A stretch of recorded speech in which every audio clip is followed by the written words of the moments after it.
Hey everybody, JB back with you once again for another board game cube shelf run-through video. In this segment, we're going to be taking a look at the final cube, albeit not the final set of games here. We still got some here on the right side and one on the left there on top of the shelves. But these five are in the last of the cubes, so let's go ahead and get started with these. I have to confess, we're kind of veering into the territory that some people might call the shelf of opportunity, where not all of these games are ones that I'm really familiar with or have played that much, or in one case, or no, two cases, I haven't really played them at all yet. But I'm hoping to get these to the table more in the months to come, and I'm hoping that we can play them, me and my game group and whatnot, and hopefully I can have more to say about them in the future when people ask about them. But I'll do my best to give an overview of them here in this video. So the first three that we're going to look at are actually all from the same company called Horrible Guild. They used to be called Horrible Games, but they changed their name for reasons that are probably pretty understandable. But they are still using this logo. I think it's got an H and a G on it. And they make a lot of really cool games. Like I pay attention generally to whenever they release something new just to see if it looks interesting. And this one here is a roll and write game called Railroad Inc. that I really like a lot. I've only played it solo, but it's the sort of game that can go with really any number of players as long as you have multiple copies of it. And in fact, there's multiple editions of this game. You'll see here that there's a thing that says Deep Blue Edition, and that's because there's actually a red edition. Right now, there's a Kickstarter as of the recording of this video live at the moment that offers a green and a yellow one that have slightly different elements to them. But this one right here, the blue one, is the one that I wanted to get. I don't really have any interest in getting multiple copies of this, so I'm probably not going to back the Kickstarter, even if there's a slightly different variation in each one. I think this is good enough on its own. It stands on its own really well, and it's a pretty nice, quick game. So what you're doing is you're just doing like a routing puzzle, very similar to On Tour, but quite a bit different in terms of what you're doing. You're connecting all these roads and railroads to the exits here that are on the edge of the board, all those little red marks. And the more exits you can connect, the more points you get. You can see kind of a little table there of all the the numbers in terms of how many exits you get and how many points you get as a result. But the trick is that you don't really want to leave any of these roads or railroads hanging like you see over here in the right side here in the middle, because if you leave those there by the end of the game, you're going to lose points for them, and that's not really good. So to help with that, you've got these six special ones, these six special spaces that you can use once per round. You can cross one out, and that's all you get to do for that spot. You can only use once the whole game, but it may come in the clutch when it comes to connecting something. But because there's four ends to it, you're also creating more things potentially that could be left hanging by the end. So you really have to be careful about how you plan this out. And of course, the dice with all these different things on them may not give you exactly what you need. So it's a very cool routing puzzle, very simple and easy to understand. It's just connecting different points and making sure that you don't leave anything empty as far as things that are just hanging like that. If you go through the middle, you get more points, which is pretty cool. It's a really fun game, one that I definitely recommend to anyone looking for a roll and write. That's Railroad Inc. Okay, the next game here is one that was just nominated the other day for Kenner Spiel des Jahres. That's German connoisseur game of the year. They have one called Spiel des Jahres for like family games. But this is one of the nominees for gamers games, as they call them, or connoisseur games, called The King's Dilemma. The other two nominees were games that we've actually looked at here in this series, The Crew and Cartographers, which was a rather recent one. But this one is one that I have not played yet. And the reason for that, the only reason really, is just because this is a game that involves being in pretty much the same group every time you play it and playing through what some might call a legacy campaign. So I haven't really talked about legacy games that much in this series. I think I may have briefly mentioned them during our run-through of Spy Club. But a legacy game is basically where you're taking components and either permanently modifying or destroying them while playing through this long campaign. And this game, The King's Dilemma, is the first game in this, they have a little symbol here called Dilemma Card System. So I think they're going to do more of these, but it seems like this is going to be the first in a series that uses a card system to tell what basically amounts to kind of a choose-your-own-adventure story. But the way you walk through it is really fascinating. I've heard this game described as write your own Game of Thrones, where you have a kingdom and there's these different houses and they're competing for influence and power. And so you're having to do different things in order to elevate your own status, but you're also trying to look out for kind of this, more global view of how things are going and trying to achieve certain objectives toward that end.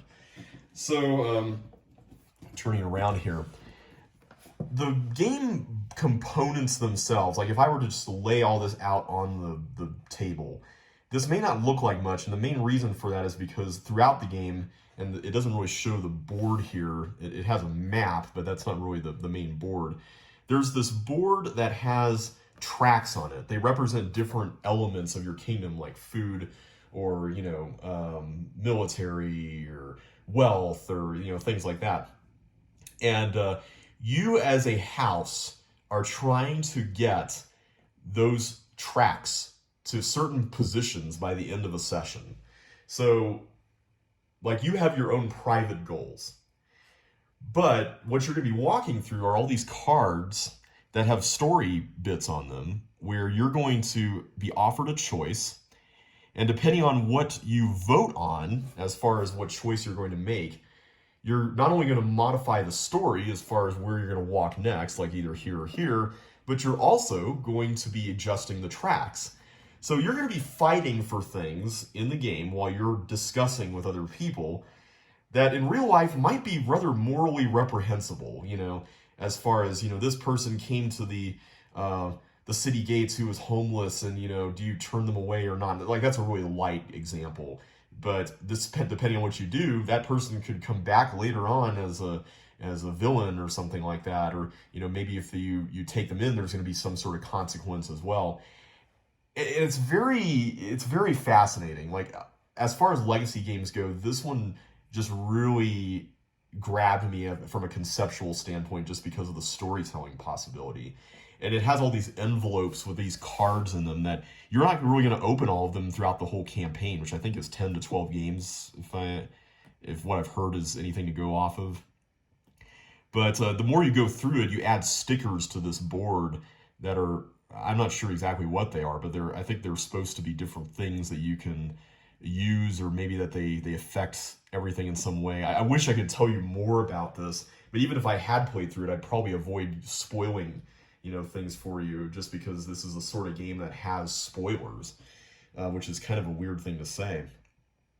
It's not, I don't think I would call this a family game. Like, some of the subject matter here is, I wouldn't say it's mature content territory, but it's definitely in that vein of morally challenging decisions that you have to make. They're not necessarily things that a kid or even maybe a teenager can potentially understand or appreciate fully. But the main reason why I haven't played this is just because I need to find a group with whom to play it. Because this is the sort of thing where you'd want to walk through the whole thing with a certain group. And of course the pandemic has kind of slowed that down a little bit. But I really want to find a group of 5, because I think that would be the ideal way to play the game. It says 3 to 5 on the box, but I don't think 3 would be nearly as fun. I think 5 is where you really want to go with this, just so you can have robust discussions and whatnot about what you're going to do. So that's The King's Dilemma, a very interesting and very innovative game.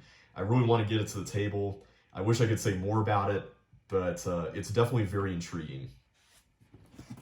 Okay, I'm going to put this back here, slot it in the spot here while I take out the next one.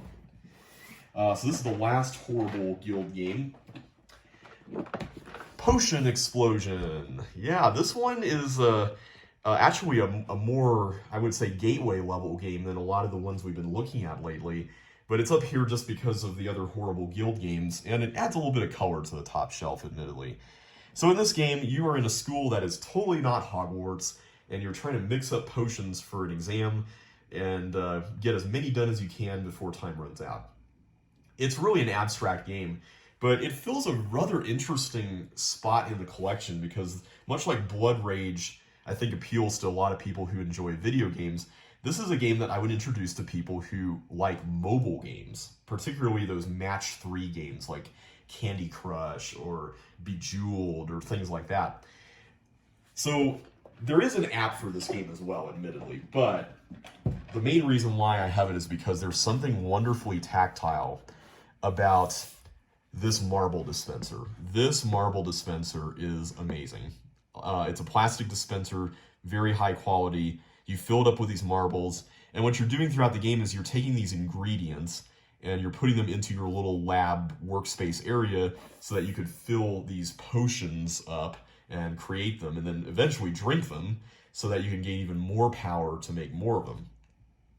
So the one thing that really makes this interesting is that at its core, the game itself kind of equalizes what you might do that could be considered unfair in a match 3 game where you make all these chain reactions that you don't really see.